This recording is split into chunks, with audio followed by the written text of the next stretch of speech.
My name is Esaki. I'm in the Department of East Asian Studies at the University of Arizona. I'm an assistant professor. My specialty is in Asian Pacific American Studies, and we're excited. We just got approved a new minor in Asian Pacific American Studies, which will deal with many of the topics we're going to talk about today.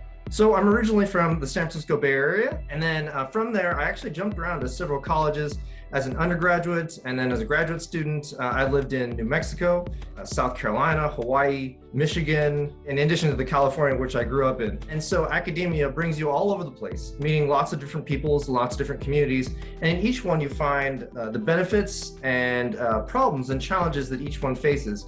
One thing I learned from about traveling around the country and now here in Arizona is there's all sorts of great resources in every place you can go to develop and to work on, and also unique challenges to each location. And then I bring that experience and education into my job here as a professor, where I do research on Asian American spirituality and arts. And then in the classroom, I teach about popular culture, society, immigration, and politics. So growing up in the San Francisco Bay Area, I'm a Japanese American, surrounded by all sorts of different races, ethnicities, cultures. You get a really rich environment there. But I have to say that Asian Americans in general often serve this role no matter in what area they're in. They're often the most connected to the maximal number of people. When I lived in the South, I had Asian Americans connected to the African Americans, the white Americans there, the other immigrants in that population. That experience really shaped me. As a Japanese American, I'll phrase it this way. All of my grandparents were put in the World War II internment camps. And in fact, one set of grandparents would not even have met if it were not for that experience.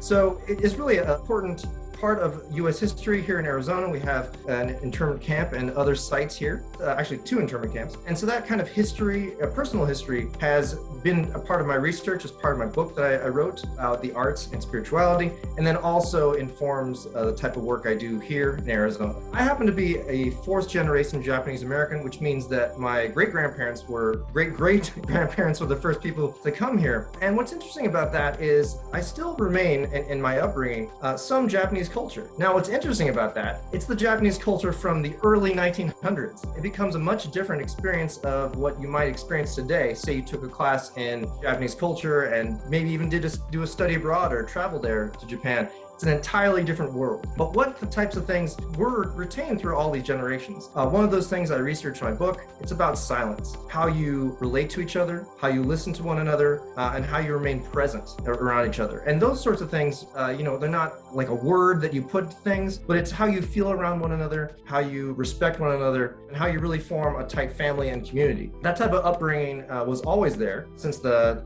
time I was born, all the way into what I bring into my family today. Leaders of all sorts of diversity, as studies have shown, really have an impact on all sorts of people. And Asian Americans can be another example of diversity that you could have in your classrooms, in your businesses, in your school boards, that can provide a unique perspective. So any diversity can provide an important element to any of those leadership positions. But Asian Americans, we represent over 50 nationalities here in the United States. So this, it's a very generalization here. But some of the unique skills that we bring to leadership positions are especially around developing tight networks and communities. And so if you see a leader as a teacher, a leader as an entrepreneur, some of the types of cultural skills we have are about building networks, about building a solid team that works together, that has leadership that's dependable. Those are the types of, just some quick examples of the types of emphases that you'd see in an Asian American leader.